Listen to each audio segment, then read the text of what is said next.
Hi, everyone. Thanks so much for coming. Today I'm going to give a talk entitled The Origin of Array Symbol Species, How Standards Drive Bugs in Script Engines. I'm Natalie Silvanovich, and I'm a security researcher on Google's Project Zero. For the past year or so, I've been looking at JavaScript engines and JavaScript-like languages, and I've found a lot of vulnerabilities in them. So today I want to share with you a bit about what I've learned, both about JavaScript and the underlying standard. So there's a lot of talks at Black Hat about bugs, and most of them are about where there are bugs, or how to find bugs, or how to exploit bugs. But today I'm going to talk about something a little bit different. I'm going to talk about why there are bugs. One of my most frequently asked questions is, why are there so many bugs in JavaScript? Or, why do you think there are so many bugs in Flash? And there's a lot of different reasons, but one of them is the underlying standard and the features that the standard asks developers to implement. So to start off, I'm going to talk a little bit about the JavaScript standard and its history. And then I'll talk a bit about how standards in general can lead to security issues. And finally, I'll give some examples of bugs, and especially bugs that are very similar that occurred in different implementations of JavaScript, and explain how they relate to the underlying standard. So what is ECMAScript? ECMAScript is the JavaScript standard. It's what developers implement when they want to create a JavaScript engine. And JavaScript has a bit of a storied history. So the first JavaScript engine was created by Brendan Eich in 1995. It was originally called Mocha, and then LiveScript, and then finally JavaScript. And then in 1996, Internet Explorer implemented a JavaScript-like language called JScript. In 1997, there were calls to standardize JavaScript, and the first ECMAScript standard was released. And in the 2 subsequent years, 2 more versions were released. Then we reach a gap in the history of the specification. What happened here was ECMAScript 4. And ECMAScript 4 was a bit of a departure from ECMAScript 3. I think the most important difference was that it was strictly typed. So in JavaScript right now, if you create a variable, you can change it to be a different type, no problem. But ECMA 4 didn't allow this. And ECMA 4 never really took off. And it was 10 years later, in 2009, when the next version of ECMAScript was created. And this long gap has actually had a few consequences for the language, which I'll explain later. Then in the years after that, 2011, 2015, 2016, more versions have been released, and they continue to work on ECMAScript now. So there's a couple of things I want you to realize about this. First, I have this picture of what I think the early JavaScript developers were wearing in 1995. And I have a picture of the internet in 1995. And I have this FRAC article, Smashing the Stack for Fun and Profit, which was released in 1996, so 1 year after the first JavaScript engine was created. So that's something to realize. JavaScript was started before people even knew that memory corruption could cause code execution. So I want to be clear, I'm not trying to be down on anyone who worked on early JavaScript, but I do think that there's a lot we can learn from what happened with JavaScript about how to design languages and how specifications can impact the security of a product. The other thing to realize is that specifications are difficult not just because you have to think of features. It's also sometimes difficult to agree on the features. And there were definitely features that went into JavaScript, not because anyone thought they were the best idea, but because it was what they could agree on. And I'm not going to talk about that today. I'm going to focus on the features of the specification. But there definitely is more to creating a specification than coming up with a lot of good features. So what are the implementations of ECMAScript? The main ones are in browsers. There's one in every main browser, in Edge, in Chrome, in Firefox, and in Safari. And then the other big player in the ECMAScript space is Adobe Flash. Adobe Flash actually has 2 implementations of ECMAScript. There's the ActionScript 2 engine, which is ECMA 3 compliant more or less, and there is the ActionScript 3 VM, which is ECMAScript 4. So how do standards lead to vulnerabilities? Well, there's a few different ways. The simplest is sometimes there's a vulnerability in the standard. And this doesn't happen with JavaScript very often, but it has happened with other specifications. For example, in the 802.11 standard, there was something called a deauth attack. And pretty much what that was is you could send a deauth frame to an access point, and it would deauthenticate a person so they weren't connected anymore. And this was a great way to prank your friends, and was also useful to attackers. And the reason this happened was this is what the spec said, that you didn't have to authenticate this frame, and there was no way that a developer could fix that. That's what the spec said. But what happens more often is that specifications have features that lend themselves to security problems. For example, sometimes there's unnecessary features that are poorly used. Sometimes there's overly complex features that would be less vulnerable if they were simplified. Sometimes features are poorly specified, and the lack of clarity leads to security issues. And sometimes updates to features cause problems. And this happens in ECMA quite a bit just because of that big 10-year gap. If you imagine there was code written 10 years ago, and then someone has to add all these changes to it, it's probably not the same person. And even if it was, they've probably forgot all the assumptions they made. So a lot of vulnerabilities can happen when really core functionality has to be changed in certain ways.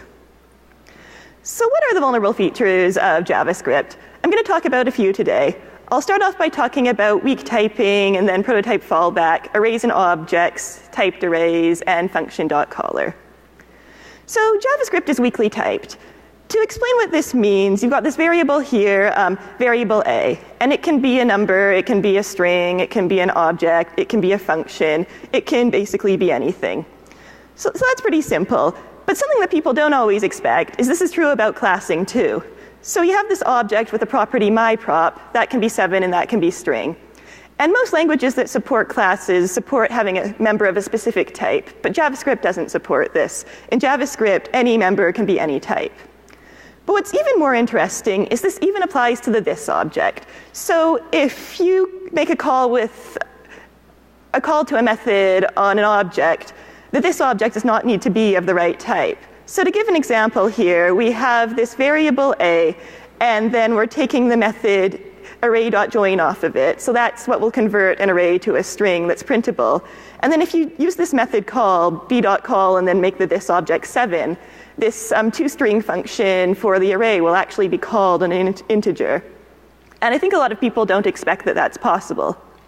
So to give an example of a bug that was caused by this functionality, this is a vulnerability that me and Tavis Ormandy found in the Microsoft MP engine. And this is a component of Windows Defender that scans files on your file system to determine whether or not they're malicious. And it tries to execute scripts to see if they're malicious sometimes. And the scanning part had this vulnerability. So you create this error object, and then you create another object with a member called message with a value of 7. And then you take the toString method off of this error object, and you make it this variable f, and that just pulls the function off the object, and then you call f.call on the other object. And what ends up happening here is it will try and convert this O object to a string, and when it does that, it will pull the message property out of it and try and convert it to a string. But it's not a string, so it ends up treating the integer like an absolute pointer, and you can start calling into vtables that you can define. So this is a highly exploitable issue, and it's due to the sort of unexpected behavior that you can change the this object and the type of a property of an object. So here's another example. This is in a different engine. This is in Adobe Flash, and it's a different class, but it's basically the same bug. So there's this class called microphone, and it has a property called codec, and that property is supposed to be a string. But you can set it to an integer, of course. And when you do, it assumes that that is a string, and once again, it casts it to a string pointer and starts causing vtables. And this is another highly exploitable issue. So we have here 2 issues that are fairly similar in different engines. And I would say basically every engine is full of these issues, or was full of these issues at one point before they were all found and fixed. And this happens just because of fundamentally what implementing a weakly typed language means. It means that your engine, when you do a native call, has to check the type of everything on the stack manually. And it's really easy to forget to do that or do that wrong, because you have to do it in every single function.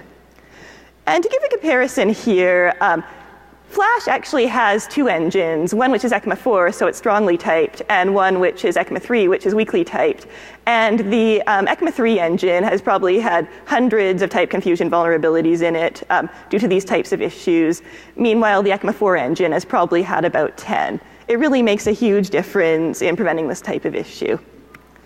So another thing that's interesting about JavaScript is how classing works. And I've got a diagram here. Basically, you have this object called myString. And then it has some members, like it has a length, and then it will have like native properties that have the string in it. But it also has this prototype object, and this prototype object contains classing information. So you go up the proto chain, and you have this string.prototype object. And this has all the class information for a string. So it has the methods like slice and join, which I showed you in the example earlier. But then this string prototype is also an object. So it has its own prototype, which is this object prototype. And this is what has all the object properties of the object. So in JavaScript, string extends object. So you can go up the chain here, but another thing that's kind of strange is you can actually change what the proto points to.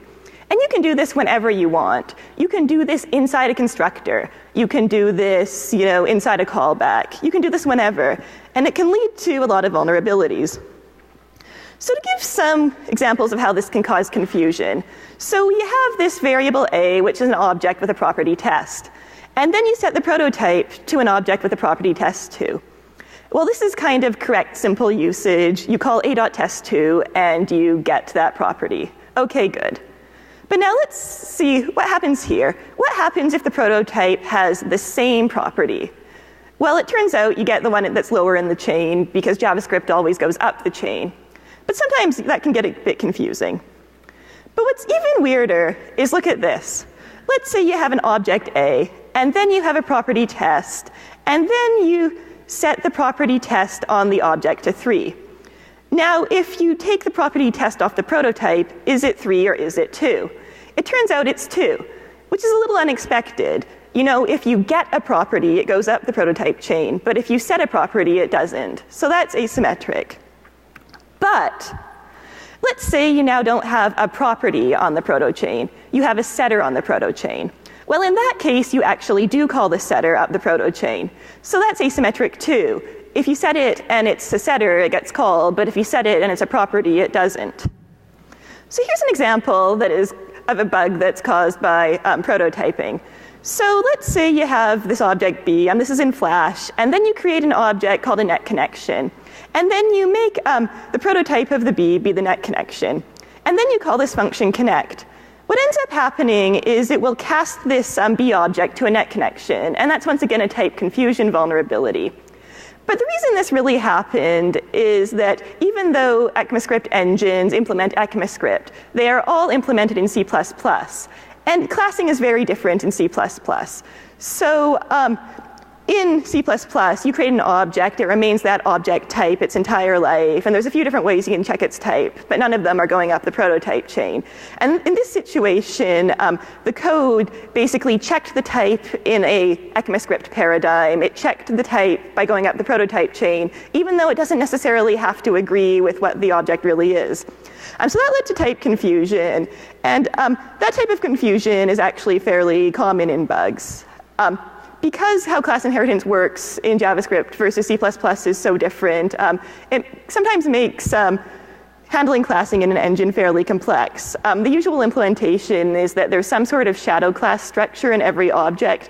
Because if you think about it, if you can change the prototype of any object, then that can change at any time, and you won't know what type your original object was. So there has to also kind of be a real type that the object has, so you know.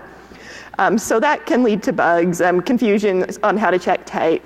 Also, there's many, many ways to get and set a property now. If you want to get it, do you get the real object, or do you get the prototype of the object, or do you go up the chain?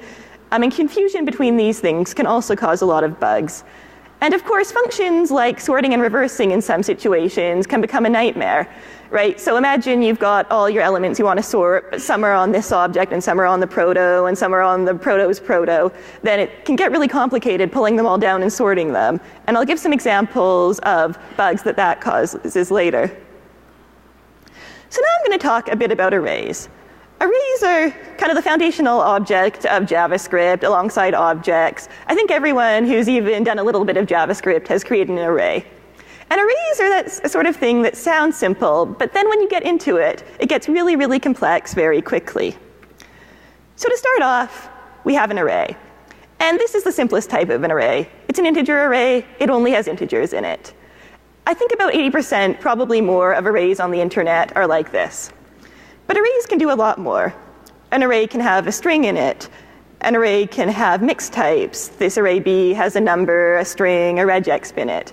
You can even have var C, an array of arrays of arrays. And var D is a very, very special array. It's called a sparse array. So basically, the first 3 elements are defined, and then the 10,000th element is defined, and there's nothing in the middle. So that makes it a sparse array because it's missing elements, and the missing elements are usually called holes. But there's even more you can do with an array. For example, arrays can have properties. So most arrays have elements. Elements are members of an object whose names are numbers, and properties are members whose names are words. And usually in an array, you just have members whose names are numbers. But you can add as many properties as you want whose names are words. So you can have a sub banana or a dot grape. It's once again not often typical usage, but it does have to be supported. But it gets even weirder. So starting in ECMA 5, you can do configuration. So to start off, you can make an array read-only. And not only can you make the array read-only, you can make one element of the array read-only, and you can write the rest. And also, another way this happens is you can do something called freezing. So you can make it so you can't add any elements and can't change any elements in an array. So once again, this is kind of another weird property that an ECMAScript engine has to deal with. But it gets weirder. So you can also put a getter or a setter on an index of an array. So in this array, once you've done this define own property thing, when you try and access element 0, it will call into this function. So that's a little bit unexpected. And this is such an interesting feature that has caused so many security problems that it actually has its own name. A getter or a setter that is on an index is called an array index interceptor. But it gets weirder. So to start off, prototypes apply to arrays as well. So if you have a sparse array like this one, and then you have a prototype that's an array, then if you access a missing element, it will go up the proto. But the proto can also be a getter or a setter. So in this example, if you access the missing element, it will execute the code in func. Even if you've checked the array itself and it doesn't have any array index interceptors. But this is even weirder. So let's say you create an array by default and you don't change the proto. Well, it has a default prototype, which is array.prototype. Now, if you put an interceptor on that, every single array you've created in the past and every single array you will create in the future will have that interceptor on it. So look at this. So then you do var a and then you do alert a, and that will call into the interceptor, even though you created the array after you've made this call. So that's very unexpected. I think most developers would think that if you do var a is a new array, that is not going to have any elements in it, even though it could. So another thing to keep in mind here is that every array method has to support this stuff. So it's not just accessing the array. Sort has to handle having a read-only element. Splice has to handle having elements on the proto. So implementing these functions suddenly becomes very difficult. So what ends up happening, and this is how every browser works, is you have array promotion. And this is because most arrays are simple. The vast majority only have integers in them. And after that, the vast majority of them are non-sparse, don't have getters or setters, that sort of thing. So they need to make it so that most of the time you can have arrays that are efficient, but sometimes you can support these wild and crazy arrays. To give an example of how this works, this example is Chakra, but most browsers are similar. An array will start its life as an integer, and then if you add a float, it will become a float array. And then if you add an object, it will become a var array. And then if you configure it, let's say you make it read-only, or you add a getter or a setter, it then becomes an ECMA 5 array. And I would say Chakra probably has the simplest flowchart here. Another thing that's very typical is that sparse will be another dimension. So if it becomes sparse, it will also move on this flowchart. So some browsers have 10 or more different classes and basically a flowchart of how they move depending on how the array changes. So let's talk a little bit about objects now. Objects are similar to arrays, but they're optimized for properties instead of elements. And they tend to have less bugs just because, well, an array can have 10,000 elements and really needs optimization. Objects, it's rare for them to have like 10 or more properties. So just due to the lack of optimization, objects are a bit safer, but they still have bugs. So to give some examples of what objects can do. So we have an object and it has a property, and then I have the other notation down at the bottom. So that's a simple object. But objects can also, like an array, have mixed types. And they can also have elements, right? There's no reason that you can't say object sub 0 equals something. So like arrays, they can have properties whose names are numbers. They can also have objects and objects and objects, and they're also configurable. So you can freeze an object, you can put a getter or a setter on it, all that stuff. So here's a fun question. Let's say you have an array that just has 4 elements, and you have an object which has the same 4 elements plus its length set correctly. The length will be automatically set on the array. And let's say you get rid of the prototypes. You make each prototype equal null. How can you tell one object from the other? If I gave you O and A and said you could run any JavaScript you wanted on them, how could you tell them apart based on how they behave? And one answer you might give is, oh, well, you can call array methods on the array. But that's actually not true. They come from the proto, and actually you can call array methods on an object, right? You're totally allowed to do that. And if it has elements, it will act exactly like an array. So how do you actually tell them apart? And the only way I know to do this, other than looking at performance, is that you set the length to banana. If you set the length of an object to banana, that's fine. If you set the length of an array to banana, it will throw a range error. But this is just an example of how difficult it ends up being implementing a JavaScript engine, because objects can be so much like arrays, and arrays can be so much like objects that you can't even tell them apart. So what you end up getting, once again, is all browsers have fast paths and slow paths. So most of the time when you call array.slice, you're slicing an array of numbers that's not sparse, that's not actually an object, that has no bananas in it. So in that case, you'll follow the fast path, which is an optimized path. And browsers can have multiple fast paths. They can have one for mixed types. They can have one for just integers. Sometimes they have ones for sparse arrays. And these can sometimes cause bugs because, well, they're supposed to only run on certain situations, arrays that have been checked to be exactly in a certain state. That's not always true. Sometimes they forget some checks. And then on the flip side, there's the slow path. And that's the base case. That's the case that is supposed to handle every array you can imagine and handle it safely and correctly. And these rarely have bugs. Sometimes they're even implemented in JavaScript. But they do sometimes. Sometimes even, when they're trying to do a base case, they forget a few cases.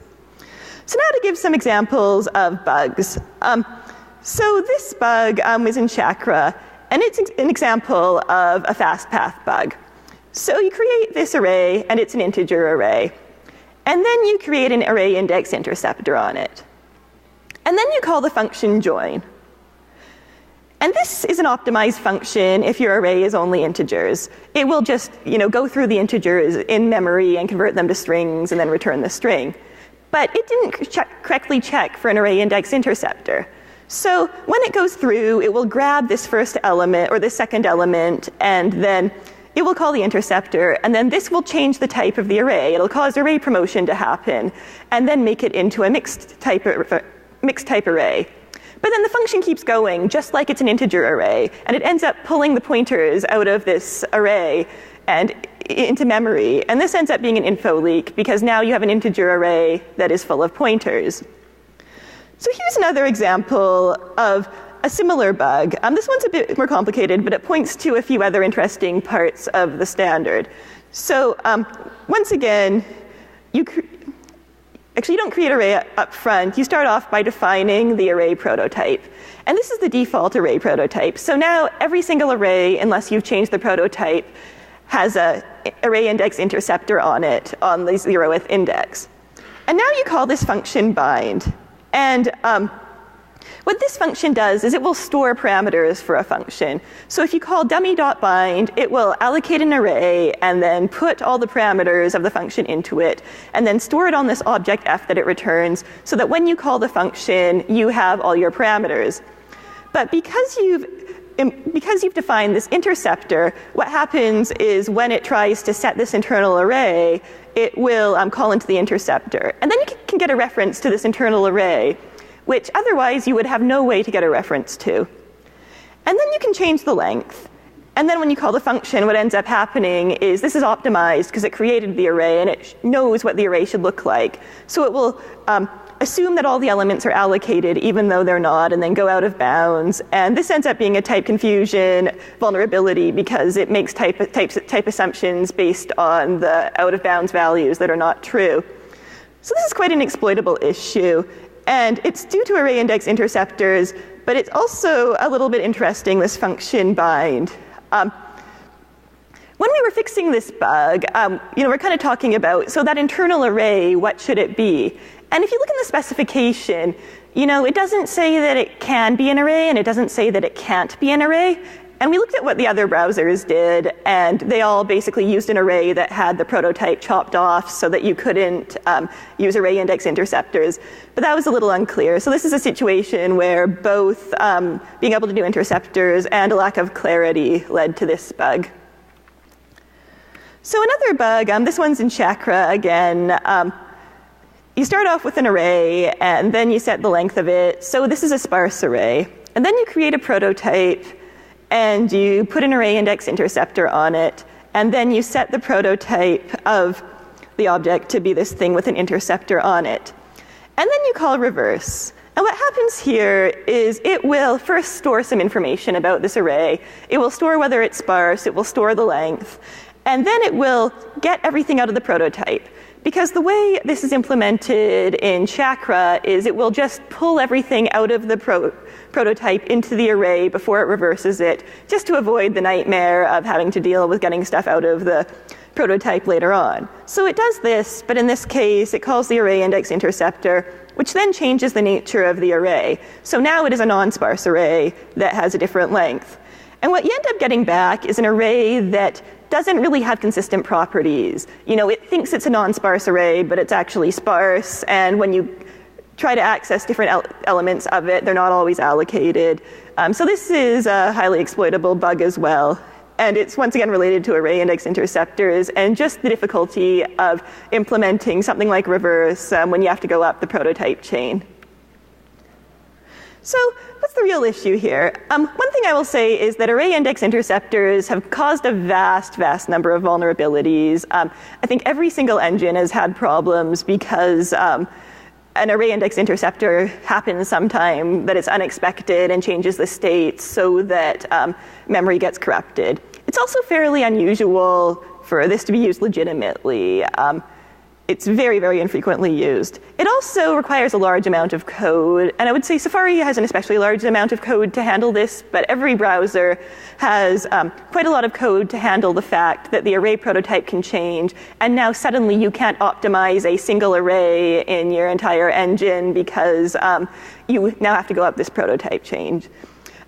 So this is an example of, I think, a poorly used feature that causes a lot of vulnerabilities. So how I told you everything weird about arrays? Well, I sort of lied. There is one even weirder thing about arrays. So there's this thing called array symbol species. And what this does is, so let's say you're calling a method on an array, but it's a subclass of an array. And this method returns another array. So let's say it's slice, which is subarray, which returns an array. Well, now, is the thing it returns an array, or is it a subarray? And of course, what the JavaScript standard says is, why don't we do both? And now you have symbol.species. And this will return the constructor you want used if you call a function that returns an array. And it's easily implemented by inserting a call into script in every single native call related to arrays. So this caused a number of vulnerabilities. So here's an example of one bug. This was in Chakra. And so you create a mixed type of array that is a subarray with species defined. And then you call filter. And filter is a function that goes through every element of the array. And if the function returns true, it puts it into a new array. So this requires a new array. But what type is the new array? Well, let's call species. So it does this, and it returns the constructor, which gets called. But this returns an array, which is not a mixed type of array. It's an integer array. So this ends up being type confusion, where it will copy all these pointer elements into this integer array. So you can read out the pointers, but this is also an overflow issue because pointers are wider than integers. So this is an example of how I think originally in the filter function, you would never end up in a situation where the array you were copying to was a different type than the one you were copying from. But now this can happen, and it led to this vulnerability. So here's another example. This was a VRP submission to Chrome by Brendan Tiska. And this is another example of a bug caused by symbol.species. So you create this object called a proxy, and then you get a reference to this define property method. I'll explain why in a sec. And then you create a subclass of an array that has species defined. Then you define the getter of this define property, the same one you got the reference to, and then you call array.concat. So this will call into species, so it has an array to concat into, and this will return this proxy. And this is kind of a complicated type. This will get you on the slowest of slow paths of concat that is implemented in JavaScript. So what ends up happening is it will continue to concat, and when it tries to concat, it will call define property on that prototype. And when it does, it calls into the getter you defined. And that will call this function e, which will change the length of the array. And then this will cause basically copies into, or copies from memory that is no longer allocated. So this is, once again, an out-of-bounds read, and it ends up being type confusion because if the memory is unallocated, you could be copying anything into your array. So this is an example of another bug that's caused by array symbol species. So once again, this is a very uncommonly used feature that has led to many vulnerabilities. So here's another feature that leads to a lot of vulnerabilities. So this is a typed array. And the way typed arrays work is you have the typed array, and then you create this worker, which is basically another thread in JavaScript. And then you can call post message, and some browsers also support a function called transfer. And what this will do is it will put this in the new thread for you and then free all the memory. So this is useful, but when you free the memory, which is called neutering or detachment, sometimes engines forget that the memory has been freed. So there's this bug in Safari. So you create the array buffer, and then you create this object, and this calls into a method called value of, or has a property value of with a function called f. And then you create the typed array. And then you call this method copy within. And what this does is it tries to copy within the typed array. So it does this, but then it tries to convert this index O into an integer, and in that case, it will basically free this array, and then the copy continues. The array memory will now be 0, but these indexes can be treated like pointers. So this is kind of an absolute write you can do. Another typed array issue is this one in Chakras. So once again, you create your typed array, and then you call sort on it. And sort calls into a function that will return true or false, and then this is used to sort your array.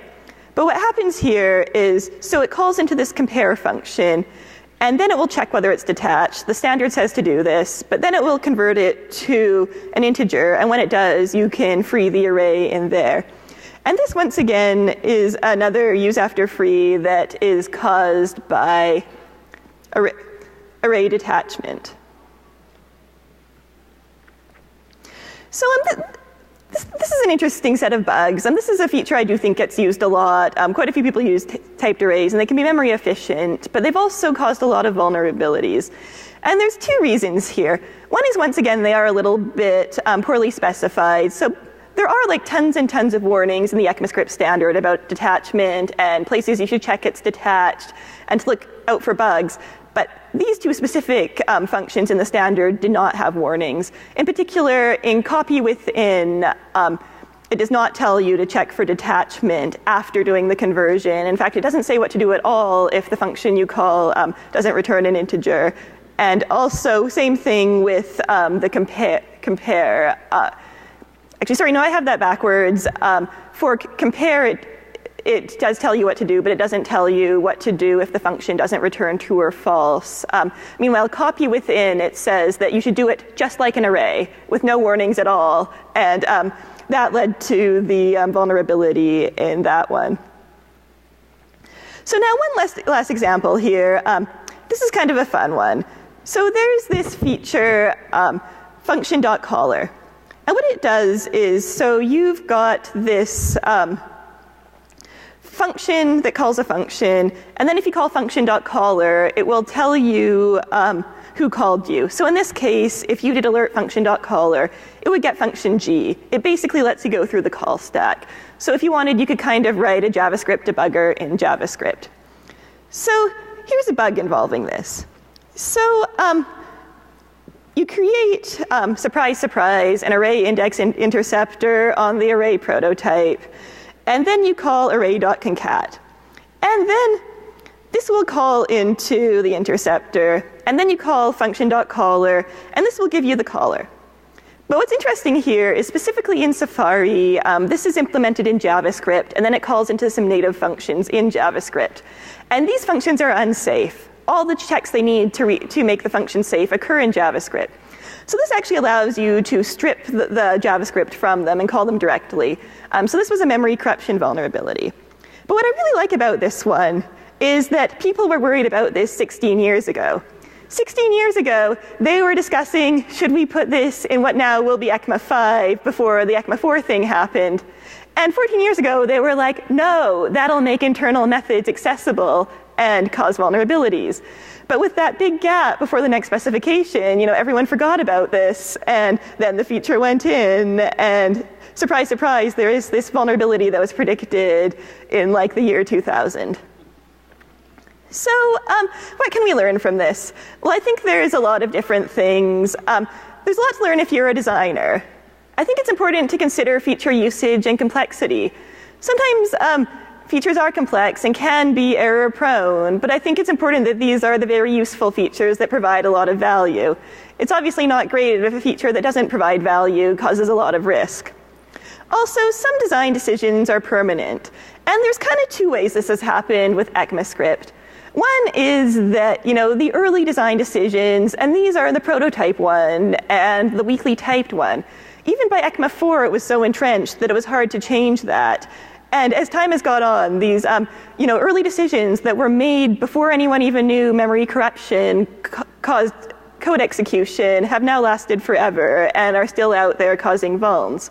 Likewise, especially in web stuff, because everyone uses the web and creates websites, it's very hard to take stuff back.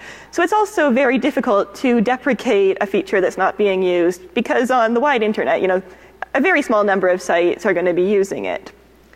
Also, features, especially new features, can affect others in unexpected ways. And this is what's happened both with array.species and array index interceptors.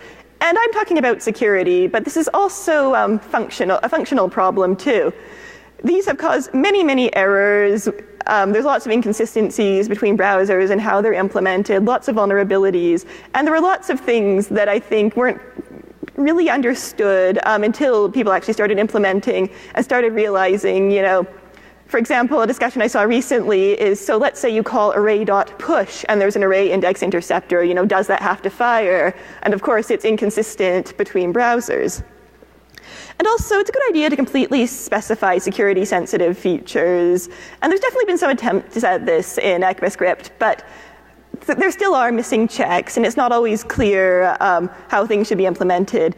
And I think this can lead to vulnerabilities if people don't quite understand what the standard says.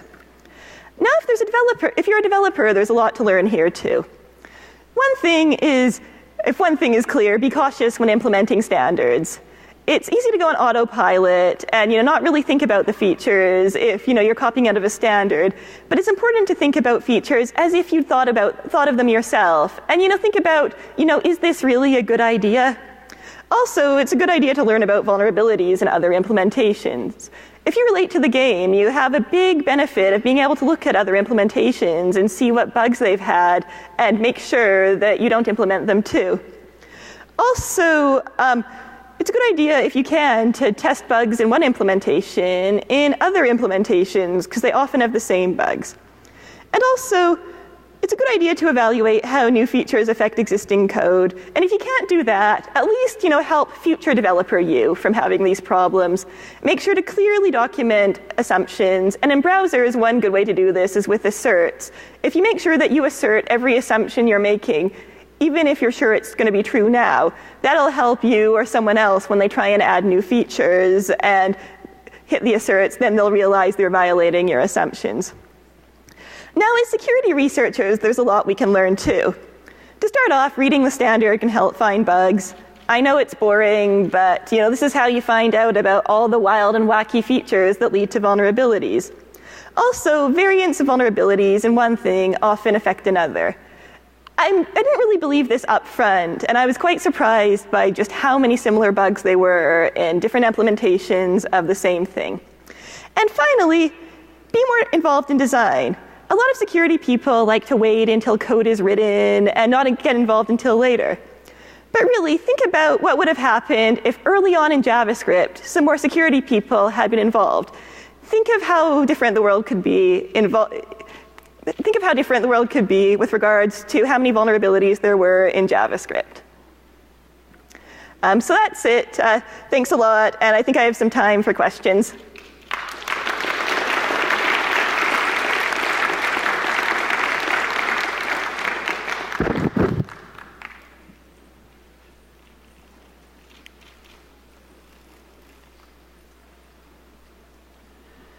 Hi. First of all, thank you for your informative presentation. So my first question is, while these bugs exist, what is the frequency in which developers or people are actually using them to expose these types of vulnerabilities? Sorry, what do you mean? Well, so you showed different code samples. Yeah. Right. And I was looking at them, and they look quite complex, and I was wondering how often these things, people actually use these features in this way to expose these vulnerabilities. Well, in a browser, frequency of use doesn't matter for the vulnerability. If you're an attacker, you'll write the JavaScript you need to exploit the vulnerability, regardless of how often people are using it.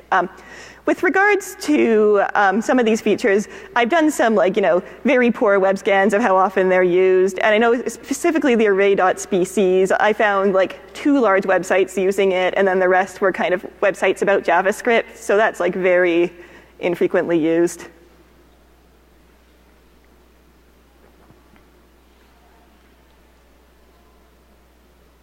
Any more questions? Yeah, can you go to the mic, please? So do you think they should start putting types in JavaScript or ECMAScript? I mean, that's a very complicated question. As a pure security person, I think it would reduce a lot of vulnerabilities. I think it would make engines faster. Yeah, and I think it would make code better. But unfortunately, it would mean vastly tearing the guts out of every engine. The difference between a strictly typed and non-strictly typed engine in terms of implementation is quite different, and it would be a lot of effort. Sorry, I have a question here. Thank you for presentation. It's very excited. And actually, I have a question about the technique for analyzing such bugs. Did you find it by using some fuzzer techniques, or you just analyze the standard and source code of the engine? Yeah, I found all of these with source code analysis. Okay, thank you. Especially based on the low usage of some of these features, is there any appetite for just ripping it out of the spec? Yeah, honestly, I'm not sure. I have seen in the past that specifications, HTML5 in particular, have removed some of these uncommonly used features. So I am hopeful that maybe one day in the future they will disappear. Natalie, do you foresee in any of the upcoming ECMAScript standards areas that might be troublesome in terms of security, that might get a little hairy? To be honest, I'm not sure. ECMA 8 came out fairly recently, and I'm not done reading it yet. Gotcha. Cool.